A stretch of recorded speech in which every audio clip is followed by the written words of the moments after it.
शिवसेना प्रमुख श्रीमान बाळासाहेब ठाकरे यांचा,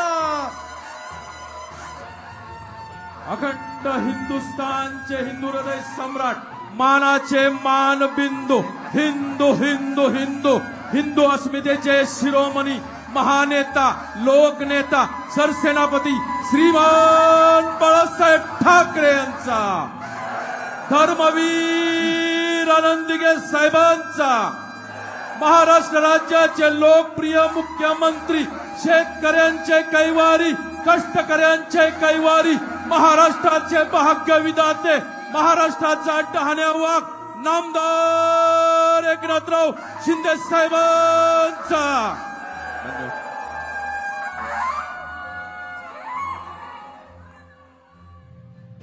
छत्रपती शिवाजी महाराज की जय भवानी, जय भवानी।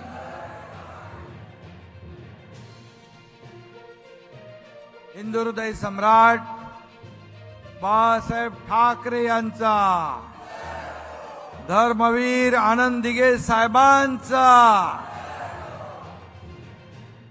आणि तुमच्या सगळ्यांचा, कारण आपण 7 जागा जिंकलोय ना, त्यामुळे तुमच्या सगळ्यांचं अभिनंदन।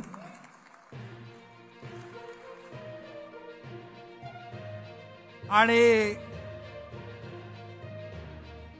व्यासपीठावर उपस्थित सर्व नेते, रामदासबाई आहेत, तेजाभाऊ आहेत, आनंदराव आहेत, सर्व मंत्री, केंद्रीय मंत्री प्रतापराव जाधव, आपलं देखील मनापासून अभिनंदन करतो। 7 खासदारांचं अभिनंदन आणि स्वागत आपण केले। सर्व खासदार, आमदार, आपले सर्व नेते, उपनेते, जिल्ह्याचे प्रमुख, व्यासपीठावरील सर्व सन्माननीय मान्यवर, उपसभापती आपल्या नीलमताई आहेत, महिला आघाडी आणि हे संपूर्ण सभागृह खचाखच भरलंय, कुठे मुंगी शिरायला जागा नाही। हा भगवा सागर इथे आपल्याला पाहायला मिळतोय आणि जमलेले सर्व शिवसैनिक बांधव, भगिनी, माता आणि पत्रकार मित्रांनो, बाळासाहेबांनी स्थापन केलेल्या शिवसेनेचा आज 58वा वर्धापन दिन आहे। मराठी माणसाच्या न्याय हक्कासाठी शिवसेना प्रमुखांनी खऱ्या अर्थाने शिवसेना सुरू केली, स्थापन केली, त्याचा 58वा वाढदिवस। खरं म्हणजे या वर्धापन दिनाच्या निमित्ताने आपल्याला मी शुभेच्छा देत असताना माझ्या मनामध्ये एक वेगळी भावना, वेगळा आनंद आहे। कारण खऱ्या अर्थाने 1966 साली आज शिवसेना त्या काळी बाळासाहेबांनी स्थापन केली आणि खऱ्या अर्थाने मग मराठी माणूस, त्याला न्याय हक्क, त्याला नोकऱ्या, हे सगळं करत असताना शिवसेनेची व्यापक भूमिका वाढत गेली। शिवसेना पूर्ण देशभरामध्ये आपली एका हिंदुत्वाचा पुरस्कार आणि गौरव करणारी संघटना म्हणून लोकप्रिय झाली आणि आज शिवसेना वर्धापन दिन आहे। शिवसेना वाढली ठाण्यात, शिवसेना वाढली कोकणात, शिवसेना वाढली संभाजीनगरमध्ये, शिवसेना वाढली महाराष्ट्रामध्ये आणि हे सर्व शिवसेनेचे बालेकिल्ले आहेत आणि आपण हे बालेकिल्ले आज अबाधित राखले. कोणी म्हणाला ठाणे पडेल, कल्याण पडेल.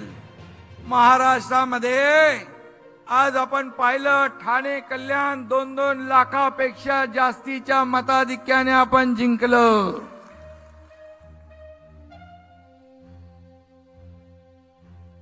आणि संभाजीनगर जिंकलं.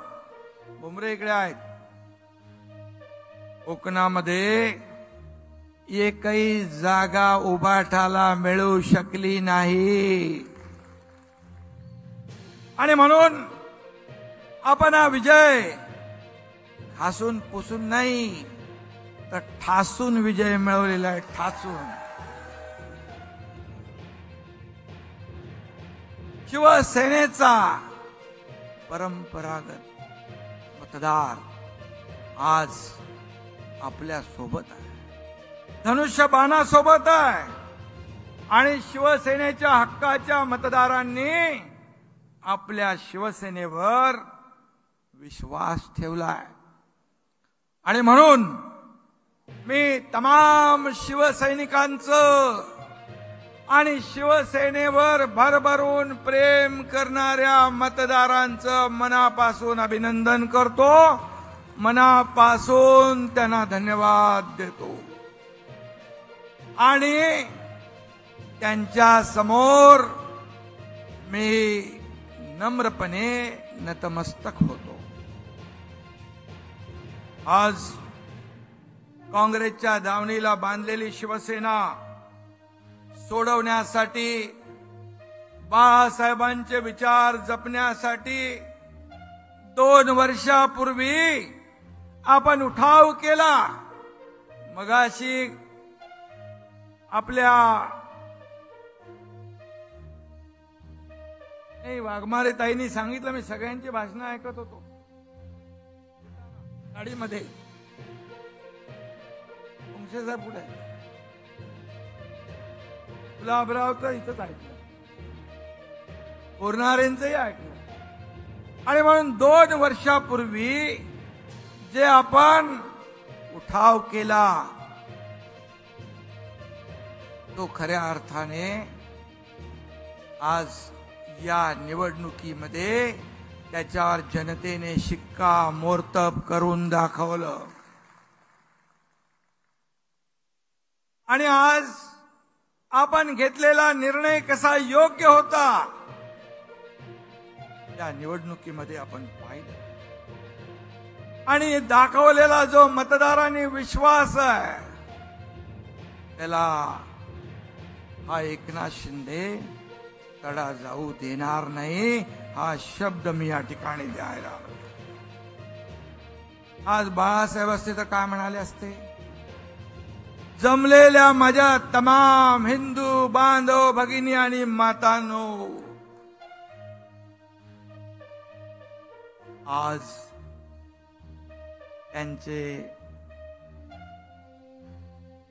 त्यांचा वारसा सांगणारे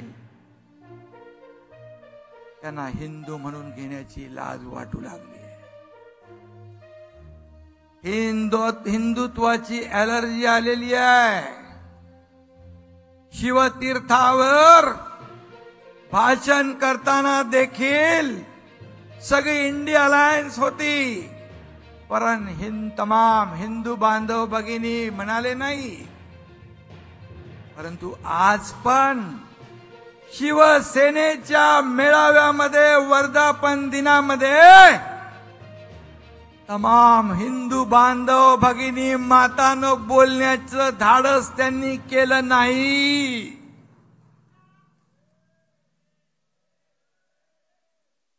कसलं हिंदुत्व आहे तुमचं? कुठं गेलं हिंदुत्व? अरे बाळासाहेबांचं नाव घेण्याचा अधिकार देखील तुम्हाला राहिलेला नाही. बाळासाहेबांचा फोटो लावून तुम्हाला मत मागण्याचा देखील नैतिक अधिकार राहिलेला नाही. गर्व से कहो हम हिंदू है ही गर्जना बाळासाहेबांनी संपूर्ण देशात घुमली, गाजवली. आणि मी हिंदू आहे, मी हिंदू आहे, मी हिंदू आहे. आमचं हिंदुत्व असं आहे, आमचं हिंदुत्व आहे. कुठं गेलं हिंदुत्व?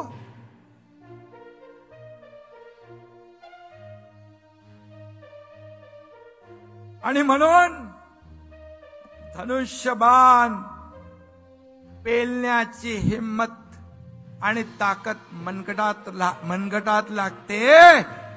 ते मनगट आपलं शिवसेनेचं आहे. आणि म्हणून धनुष्यबाणाला मतदान लोकांनी केलं.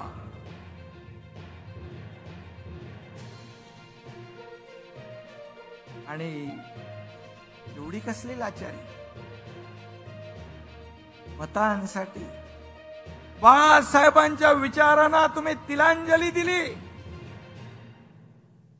बाळासाहेबांचे विचार तुम्ही पायदळी तुडवले. आज आपण लोकसभेच्या 7 जागा जिंकलो. रामदास भाई, आपण आणखी 3-4 जागा नक्की जिंकलो असतो. त्या जागा 5 जागा. माझा विश्वास होता, आत्मविश्वास होता. पण आपण का जागा हारलो हे आपल्या सगळ्यांना माहित आहे. मी त्याच्यामध्ये जाऊ इच्छित नाही. मी गेलात, आता आपली महायुती अधिक मजबूत करायची आहे. मागचं सगळं विसरून महायुती ताकदीने आपल्याला पुढे न्यायची आहे. कारण या महायुतीमध्ये मी या राज्याचा मुख्यमंत्री आहे. त्यामुळे माझी जबाबदारी सगळ्यात जास्त आहे. आणि म्हणून ती जबाबदारी मी प्रामाणिकपणे आपल्या सगळ्यांच्या साथीने आणि साक्षीने पार पाडेन असा विश्वास मी आपल्याला आहे.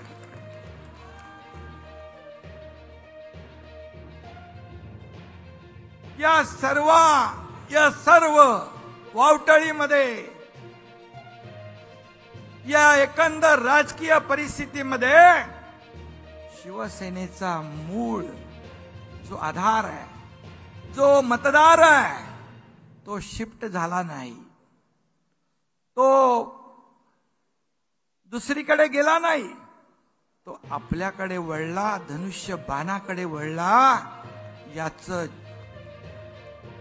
उदाहरण शिवसेनेच्या 19% मतदार होते. शिवसेनेचे बांधवांनो आणि भगिनींनो, शिवसेनेचे 19% मूळ मतदार, त्यापैकी 14.5% मतदार या आपल्या बाळासाहेबांच्या विचारांच्या शिवसेनेकडे आले.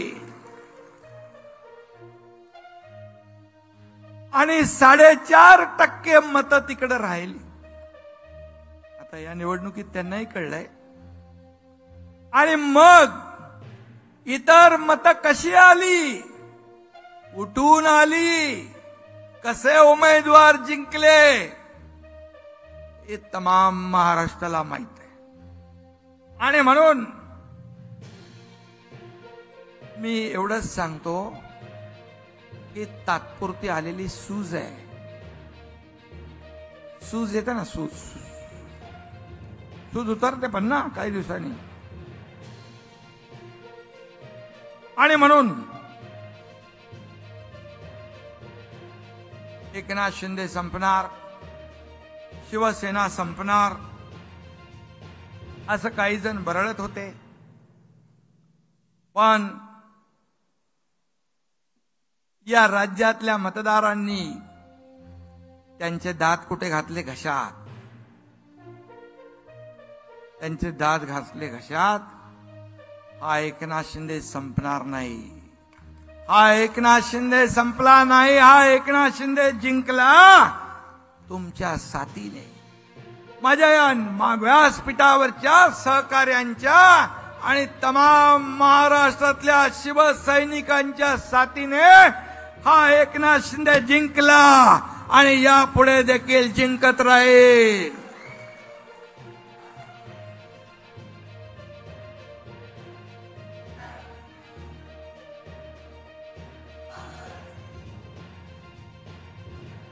अरे हा एकनाथ शिंदे बाळासाहेबांचा सच्चा कार्यकर्ता आहे. धर्मवीर आनंद दिघे साहेबांचा चेला आहे.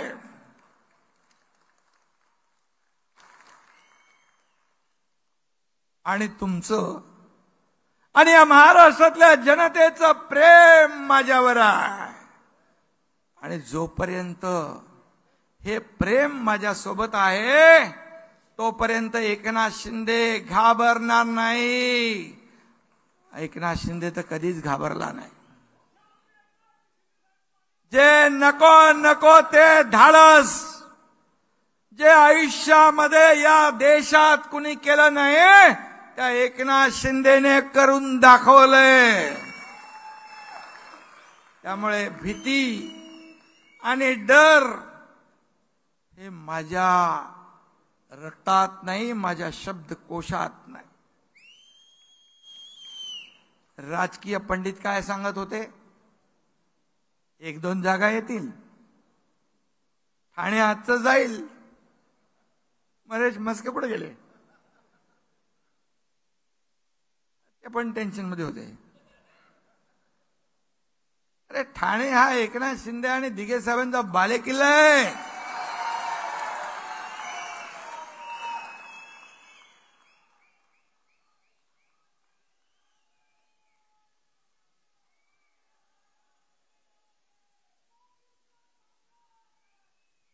अरे बाबा असं नाही करायचं.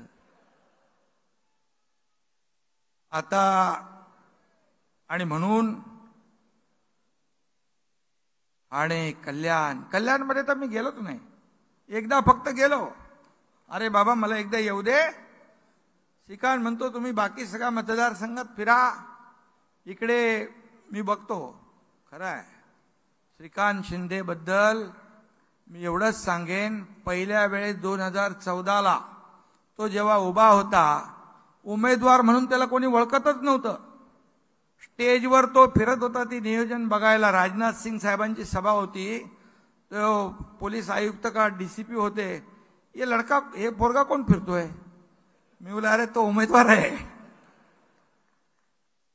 एकनाथ शिंदे यांचा मुलगा श्रीकांत शिंदे उभा आहे असं 2014ला त्याचा प्रचार झाला. पण 2014 नंतर 5 वर्षात आणि पुढच्या आणखी 5 वर्षात श्रीकांत शिंदे यांनी त्यांची कामाच्या जोरावर ओळख निर्माण केली.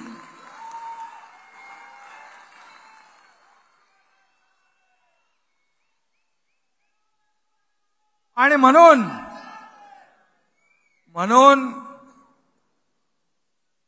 मी तिकडे जास्त वेळ न देता देखील त्यांनी चांगलं मताधिक्य घेतलं. अरे 4 लाखापर्यंत गेला होता. पण एक पेटी आली त्याचा लीड 1.5 लाखाने खास कमी झाला.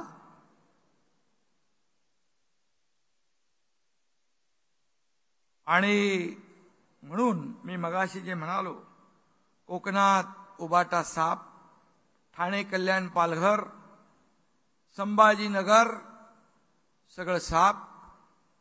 मुंबईतल्या 4 जागा कशामुळे गेल्या हे आता आपल्याला सांगण्याची आवश्यकता नाही. आपण 13 जागा समोरासमोर लढलो उभाटा आणि आपण त्यातल्या 7 जागा जिंकल्या. त्यांचा उभाटाचा स्ट्राईक रेट आहे 42%, आपला स्ट्राईक रेट आहे 47%. त्यांना 13 जागांवर 60 लाख मतं मिळाली, आपल्याला 62 लाख मतं मिळाली. आपल्या 15 उमेदवारांना 74 लाख मतं मिळाली. म्हणजे प्रत्येकाला सरासरी रामदासभाई 4,93,000 मतं. आणि त्यांच्या 21 उमेदवारांना किती मिळाली? आपल्याला 4,93,000, त्यांना 4,50,000. म्हणजे आपण सगळीकडे त्यांच्यापेक्षा सरस कोण आहे? खरी शिवसेना, बाळासाहेबांची शिवसेना, धनुष्यबाणाची शिवसेना आणि तुमच्या सर्वांची शिवसेना सरस ठरली.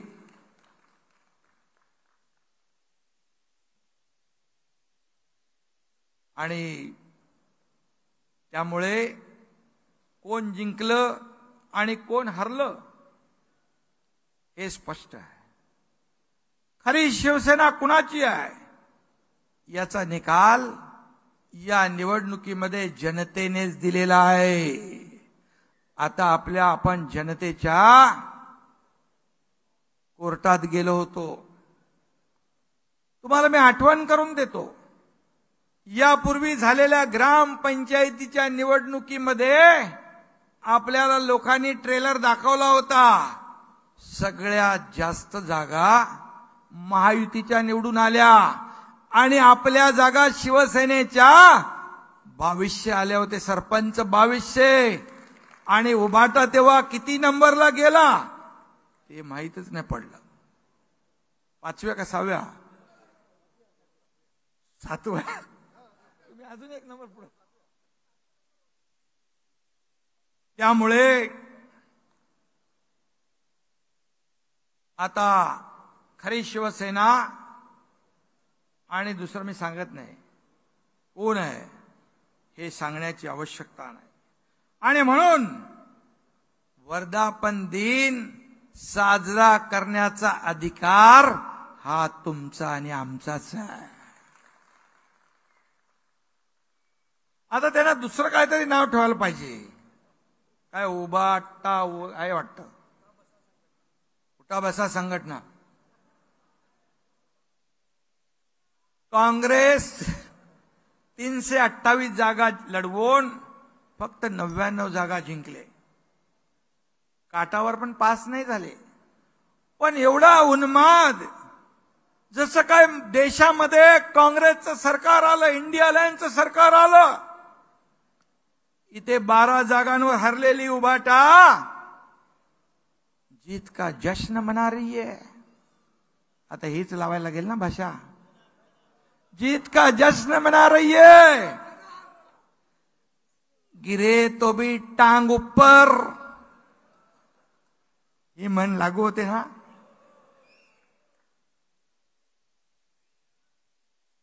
ते जाऊ दे, ते रामदास भाई बोलतील. दूधखुळ पोरगही सांगेल, उभाटा काँग्रेसच्या वोट बँकेमुळे जिंकलेली आहे. आणि त्या वोट बँकेने त्यांना तारलंय.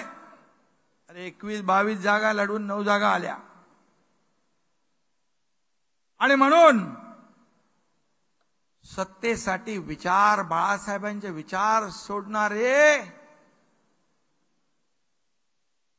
यांना काय म्हणायचं, विचार सोडणारे हे लाचार. आणि काँग्रेसला गाडण्याची भाषा नेहमी बाळासाहेब करायचे. या काँग्रेसने बाळासाहेबांच्या मतदानाचा अधिकार काढून घेतला होता.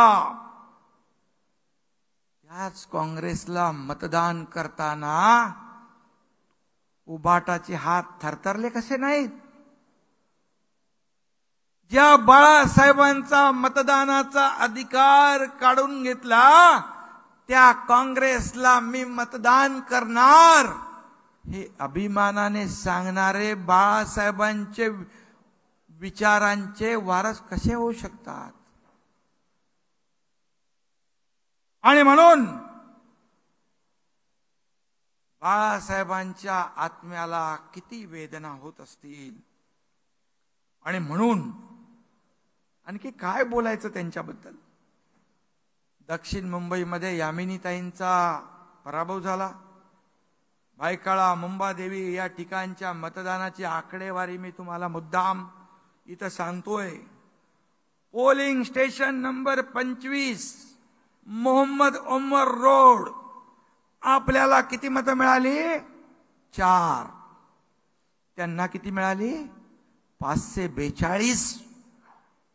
बूथ नंबर 202 मिर्झा गालिब मार्ग, त्यांना मिळाली 797.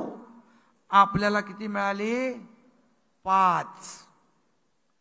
इथल्या 33 पोलिंग स्टेशनवर आपल्याला फक्त 187 मतं, त्यांना 17,816 मतं. मुंबा देवीची हीच परिस्थिती आहे.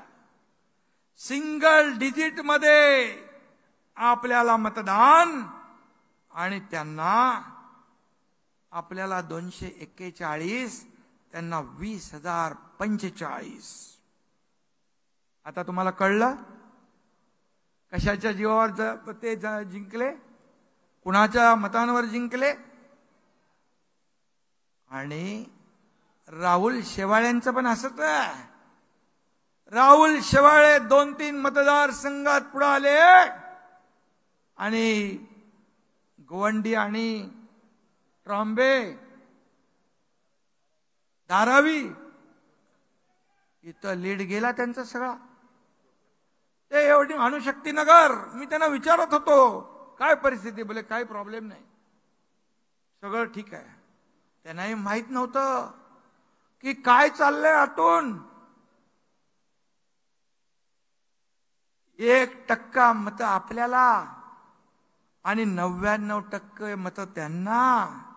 हे कसलं आणि कुठलं मतदान, कुठल्याही मतांची टक्केवारी. इथे कुठला मोबाईल फोन लावून ईव्हीएम हॅक केलं होतं त्यांनी सांगा बरं. 99% मत तुम्हाला. ही लोकशाही कुठली? मग आम्ही घ्यायचं का ईव्हीएम वर संशय? तुम्ही कुठला ओटीपी टाकून ईव्हीएम हॅक केला होता ते? तुम्ही जिंकला म्हणजे ईव्हीएम चांगलं, तुम्ही हरला म्हणजे ईव्हीएम वाईट. अरे ईव्हीएम हॅक करता आला तर वयामिनी ताईनी शेवाळे दोघंही जिंकले असते ना. आपल्या रवींद्र वायकर यांचा विजय त्यांच्या फार जिवारी लागलेला आहे. बघा,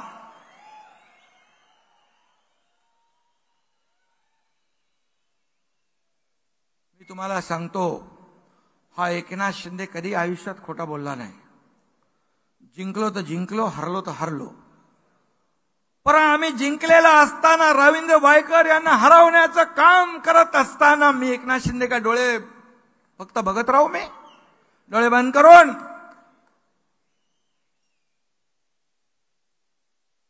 मग ते कुठलं मोबाईल, कोणाचा मोबाईल, तिथं मोबाईल बरेच असतात, तिथं फोनवर बोलल्यावर मोबाईलने हॅक केला. अरे जिकडे तुम्ही जिंकले तिकडे चांगली आहे ईव्हीएम. आणि म्हणून जे ईव्हीएमच्या बद्दल अनेक एक्सपर्ट लोकांनी देखील काही मत मांडली. रवींद्र वायकर यांचा विजय पूर्णपणे जनतेचा विजय, तुमच्या मेहनतीचा विजय, मेरिटवर मिळालेला विजय आहे. कुठेही जा, कधी जा, पण विजय हा जनतेने दिलेला विजय आहे. खऱ्या शिवसेनेचा विजय आहे. नियतीने बघा,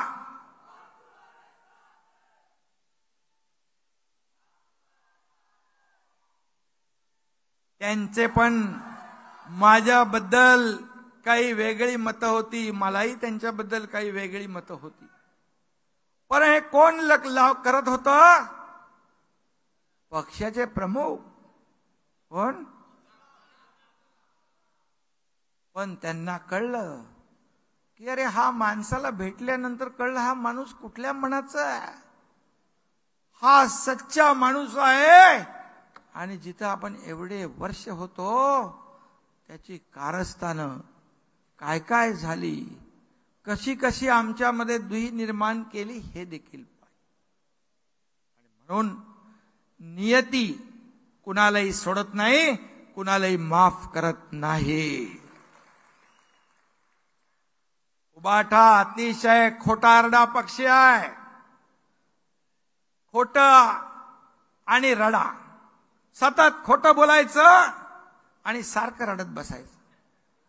त्याला काय नाव दिलं पाहिजे? अरे ढोंगी नाही, रडणाऱ्याला कुठला ढोंगी? रडेगट दिला पाहिजे, रडेगट. सारखाच रडीचा डाव. अरे त्याचं नाव नका घेऊ. जिंकलो जिंकलो असा ढोल तुम्ही पिटताय, पण कुणाच्या जीवावर हे तुम्हाला आत्माला माहित आहे. आणि म्हणून अरे माझा लिंक तुटेल मध्ये तुम्ही शिवसेनेचा मतदार तुमच्या बरोबर राहिलाय का याचा विचार करा. मुंबईमध्ये त्यांच्यापेक्षा 2.25 लाख मतं जास्ती आपल्याला मिळाली.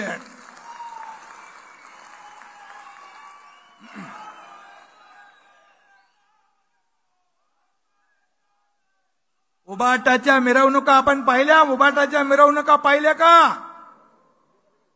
निवडणूक प्रचारात झेंडे बघितले? पाकिस्तानचे हिरवे झेंडे फडकत होते. भगव्या झेंड्यावर हिरव्या झेंड्याने वार करत होते. हा व्हिडिओ मी बघितलाय, तुम्ही बघितलाय? बघून घ्या. लाज नाही वाटली? मतांसाठी किती लाचार व्हाल, किती लाचारी पत्कराल.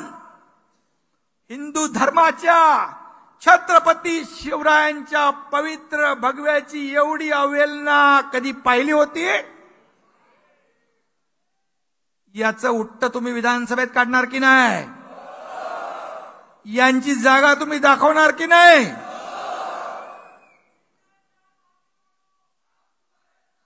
इक्बाल मुसा सारखे दुश्मन, या देशाचे बॉम्बस्फोट मधले आरोपी यांच्या प्रचारात होते. त्याची दुसरी खबर काय होती? कोण तो बॉम्बस्फोटातला आरोपी? याकूब मेमन. त्याचं उदात्तीकरण तुम्ही केलं. त्याचे कार्यकर्ते तुमच्या ऑफिसमध्ये फिरत होते. मतांसाठी पाकिस्तानच्या कसाबला तुम्ही डोक्यावर घेतलं आणि तुम्ही म्हणू लागलात काय आपले ते साळसकर, कामटे आणि ओंबळे, करकरे, एक गोळी, कसाबच्या गोळीने ते शहीद झाले की नाही याच्यावर शंका उत्पन्न करता? अरे ज्या ओंबळेंनी कसाबला AK-47 सकट पकडला, अख्ख्या गोळ्या पोटात घेतल्या, पण कसाबला सोडलं नाही, त्याच्यावर, या शहीदावर तुम्ही प्रश्नचिन्ह निर्माण करताय.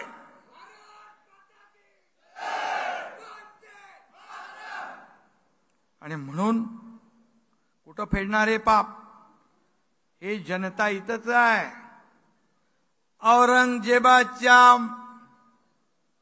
औरंगजेबाचे गोडवे गाणाऱ्यांच्या मांडीला मांडी लावून तुम्ही बसताय. ज्या छत्रपती धर्मवीर संभाजी महाराजांना हलाल करून मारलं, डोळे काढले, अंगाची सालटी सोडली, गरम शिगांचा वापर केला, जीभ छाटली, त्या औरंगजेब त्याची वाहवा करणाऱ्यांच्या बरोबर बसता. लाज वाटत नाही? थोडी जनाची नाही तर मनाची तरी. बाळासाहेबांचा तरी विचार करायचा.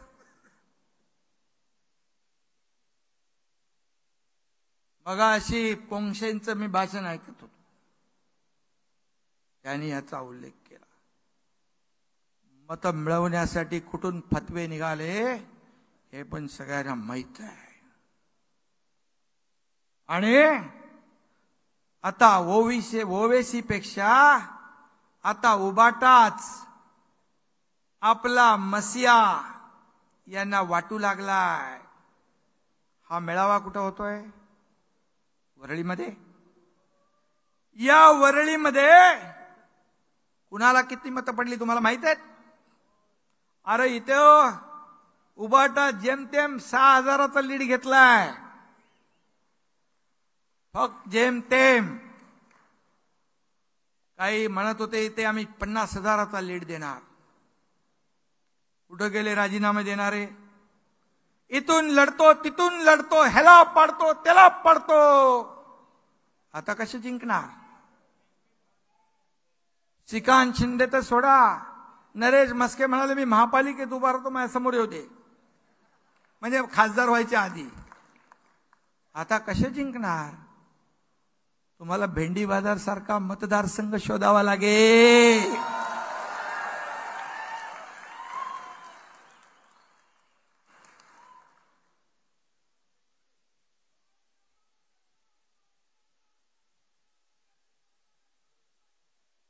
आता ती दाखवा, तुमच्या हातात आहे. मतदारसंघात नाही पत आणि माझं नाव गणपत, अशी अवस्था झाली आहे. आणि त्यामुळे बाळासाहेब म्हणायचे हिंदूच हिंदूंचे शत्रू ठरतात. यापुढे हे होणार नाही याची काळजी घेणार की नाही आपण? यापुढे असं घडणार नाही याची काळजी घेण्याची आवश्यकता आहे. आणि हे मुंबईला आणि या देशाला देखील न परवडणार आहे. आणि म्हणून वेळी सावध व्हा. अल्पसंख्याक समाजाच्या विरोधामध्ये बाळासाहेब कधीच नव्हते, आम्ही नव्हतो. नाही, रामदासबाईंनी देखील सांगितलं किती कार्यकर्ते आपल्या अल्पसंख्याक समाजाचे आहेत, पदाधिकारी आहेत, मंत्री आहेत. परंतु बाळासाहेबांचा त्यांना कधी विरोध नव्हता. परंतु बाळासाहेबांचा विरोध होता तुष्टीकरणाला, वोट बँकेच्या घाणेरड्या राजकारणाला त्यांनी कायम विरोध केला. आणि म्हणून देशद्रोही पाकिस्तान धार्जीने इथे इंडिया हारली की पाकिस्तान मध्ये फटाके वाजायचे आणि इथे पाकिस्तान जिंकल्यावर आपल्या इथे फटाके वाजवणाऱ्यांच्या विरोधामध्ये बाळासाहेब होते. देशभक्त मुसलमानांच्या विरुद्ध बाळासाहेब कधीच नव्हते आणि आम्ही पण नाही. परंतु मतांचं घाणेरडं राजकारण कुठल्या थराला जाऊ शकतं हे या निवडणुकीत आपण पाहिलंय. आणि म्हणून वोट बँकेसाठी बाळासाहेबांच्या विचारांचा घोट घेणारे अवला आज आपण पाहिले. उबाटाई चायनीज छत्रीसारखी आहे, तिची काहीच गॅरंटी नाही. आज इधर कल उधर तो परसों और किधर इधर. सत्तेसाठी ते काय पण करू शकतात. आणि म्हणून आज त्यांच्या वर्तमानपत्रात मोदींच्या विरोधामध्ये काय तर लिहिलं, हेडलाईन मी वाचत होतो आणि म्हणाले महाराष्ट्र गद्दार मुक्त करणार. अरे तो तर आम्ही 2 वर्षापूर्वीच केलाय.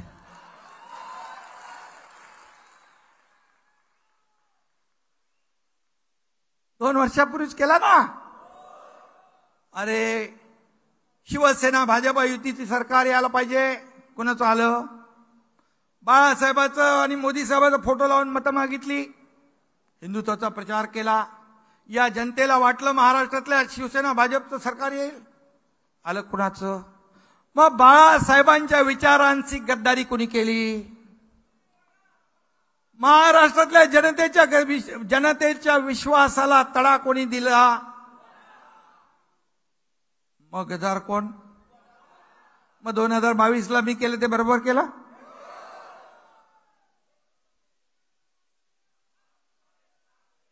आणि या निवडणुकीमध्ये खोटारडेपणाचा कळस केला विरोधकांकडून. खोटं नॅरेटिव्ह पसरवलं. संविधान बदलणार, संविधान बदलणार, आरक्षण जाणार, आरक्षण जाणार. अल्पसंख्याक समाजासह दलित समाज, आदिवासी समाज या सगळ्या समाजामध्ये भीतीचं वातावरण निर्माण केलं. रामदासभाई मगाशी म्हणाले बॅग घेऊन आपल्याला तालुक्यावर आपल्याला जायला पाहिजे, गावागावावर जायला पाहिजे. हे खरं आहे. ही जी मंडळी आहे त्यांनी असा खोटा नरेटिव्ह पसरवण्यासाठी गावागावात गेले, सगळ्यांच्या डोक्यात घुसवलं. मोदी आले तर संविधान गेलं, संविधान गेलं तर आरक्षण गेलं. आणि म्हणून संविधान खतरे में अशी अफवा पसरवली, घाबरवलं लोकांना आणि खोटं नरेटिव्ह पुसून काढण्यामध्ये आपण कमी